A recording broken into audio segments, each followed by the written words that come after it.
नमस्कार मित्रों।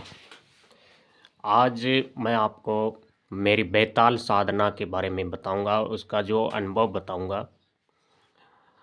वो बेताल साधना का अनुभव बहुत ही खतरनाक व विकराल था। और मुझे क्या क्या अनुभव हुए विकराल साधना में, तो उसके बारे में पूरी मैं आज डिटेल में बताऊंगा। अगर आप साधना करना चाहते हैं बेताल की, तो आपको इसमें सहायता मिलेगी भी। बेताल साधना में क्या क्या अनुभव होते हैं और किस प्रकार दिखाई देता है बेताल। तो मैंने ये बेताल साधना आज से 10-12 साल पहले की थी, जब मैं गुरु के पास रहता था और वहीं से मैं अपनी जो साधना वगैरह सीखता था गुरु के सानिध्य में। तो मैंने गुरु जी से कहा कि गुरु जी, मैंने बेताल साधना करनी है, आप कृपया में हमें विधान इसका बताएं और मार्गदर्शन करें। तो गुरु जी ने कहा कि भाई, बेताल साधना बहुत ही खतरनाक साधना है, आप क्यों करना चाहते हैं। तो मुझे क्या सा कि साधना करने का उस वक्त शौक़ था, भी नई नई साधना करूं और अनुभव प्राप्त करूं, भी कैसी साधना, कौन से में क्या दिखाई देता है, ये बेताल कैसा होता है, देखने में कैसा दिखाई देता है, इनकी क्या क्या शक्ति है। तो मैंने गुरुजी से विनती की, तो गुरुजी ने बताया भाई, बेताल जो होते हैं, कई प्रकार के बेताल होते हैं। एक तो साधारण बेताल होता है, और देवी का बेताल होता है, हनुमान जी का बेताल होता है। तो आप कौन से बेताल की साधना करना चाहते हैं। तो मैंने कहा गुरुजी, मैं हनुमान जी का ही मेरा मन ज़्यादा लगता है, और आप हनुमान बेताल साधना की भी विधि मुझे बताएं और सिखाएं। तो गुरुजी ने मुझे बेताल हनुमान बेताल साधना की विधि बताई, और अपने पास ही सिद्ध जागृत बेताल रक्षा कवच भी मुझे दिया। तो गुरुजी बताते हैं कि बेताल साधना करने वाला, जिसे बेताल सिद्ध हो जाता है, वो बहुत ही साहसी व निडर हो जाता है। उसे इस संसार में किसी भी चीज़, वस्तु, प्राणी या किसी भी चीज़ से उसे डर नहीं लगता, उसके मन में भय नहीं रहता। तो ये बहुत ही तीव्र ऊर्जा वाली साधना है। साधारण आप भूत प्रेत पिशाच डाकनी साकनी, इन सब से साधनाओं से ऊपर की श्रेणी में आती है बेताल साधना। तो मैंने सिर्फ 11 दिन की साधना का संकल्प लिया था, और 11 दिन ही साधना मैं करना चाहता हूँ। वैसे 41 दिन की इसकी साधना होती है, और इसमें हनुमान बेताल साधना मैंने की थी। इसमें देवी बेताल और अलग अलग बेतालों की साधना आती है, उनके मंत्र भी अलग अलग होते हैं।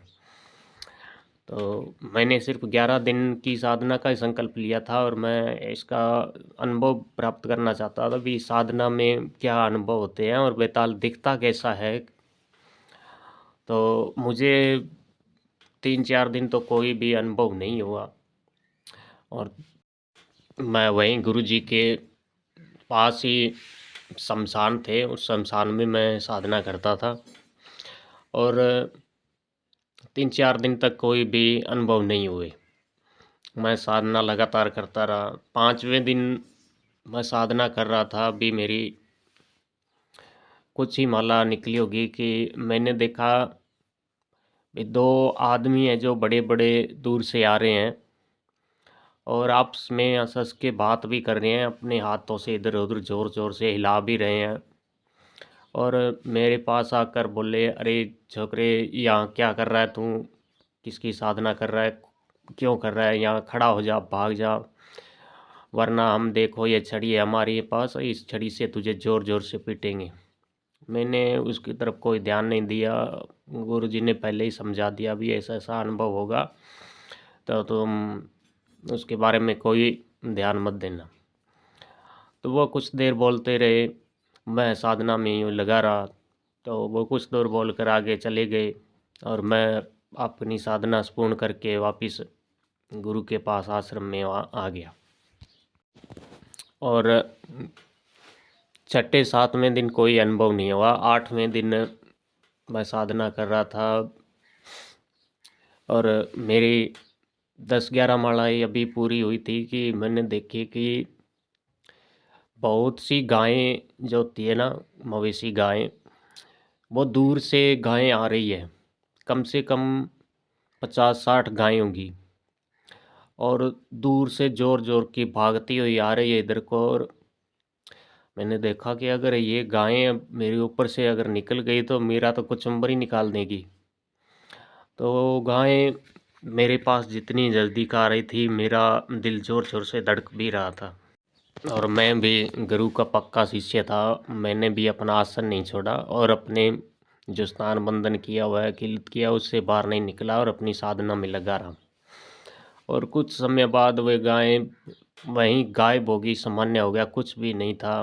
पहले जो धूड़ उठ रही थी, बड़ी-बड़ी गायें आ रही थी, सब कुछ सामान्य हो गया, जैसे कुछ हुआ ही नहीं। मैं अपनी साधना पूरी करके दूसरे दिन भी आ गया। ये बेताल साधना है जो पहले किसी बड़े देवता की अगर आपने साधना नहीं की है, उनकी शरण में नहीं गए हो, तो भूलकर भी साधना को मत कीजिएगा। इसके बारे में सोचना भी मत। बहुत ही ये तीव्र ऊर्जा और खतरनाक साधना है।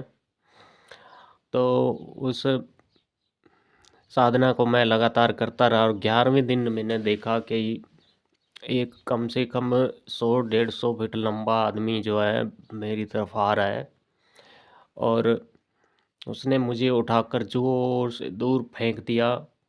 कम से कम मैं 20 फुट दूर जाकर गिरा और वहीं मैं बेहोश हो गया। और मेरे गुरुजी ने बताया कि भाई तू 2 घंटे तक वापस आश्रम नहीं आया, तो मुझे चिंता हुई और मैं तुझे वहाँ खोजने वापस शमशान में आया तो तू वहाँ बेहोश पड़ा मिला था। तो उन्होंने मुझे उठाकर वहाँ आश्रम में ले आए और मेरी जो भी जड़ी बूटी उन्होंने दी और मूर्छा मेरी दूर हो गई। तो मैंने गुरुजी को अपना जो सब अनुभव था वो बताया, तो गुरुजी ने कहा कि ये साधना बहुत ही तीव्र ऊर्जा है। तुमने सिर्फ अनुभव प्राप्त करने के लिए साधना की थी, तो हनुमान बेताल साधना बहुत ही शक्तिशाली साधना होती है। इसमें हनुमान बेताल से अगर तुम कोई इच्छा करके मानते तो ये तुम्हारी दशा न होती। पर तुमने तो अपनी जिद पकड़ रखी थी भी मैं अनुभव भी प्राप्त करना है, देखना है भाई ये बेताल होते कैसे हैं। तो इस प्रकार ये मैंने एक अनुभव प्राप्त करने के लिए, बेताल को देखने के लिए जो साधना की थी उसके बारे में आज आपको बताया। अगर आप इस साधना को करना चाहते हैं तो आप मुझसे ये इसका मंत्र और विधान भी ले सकते हैं, बिल्कुल निःशुल्क रहेगा। लेकिन इसकी मैं साधना नहीं कराऊंगा। आप किसी अच्छे जानकार या गुरु से ही आज्ञा लेकर इस साधना को कीजिएगा और वो भी अपनी जिम्मेवारी पर।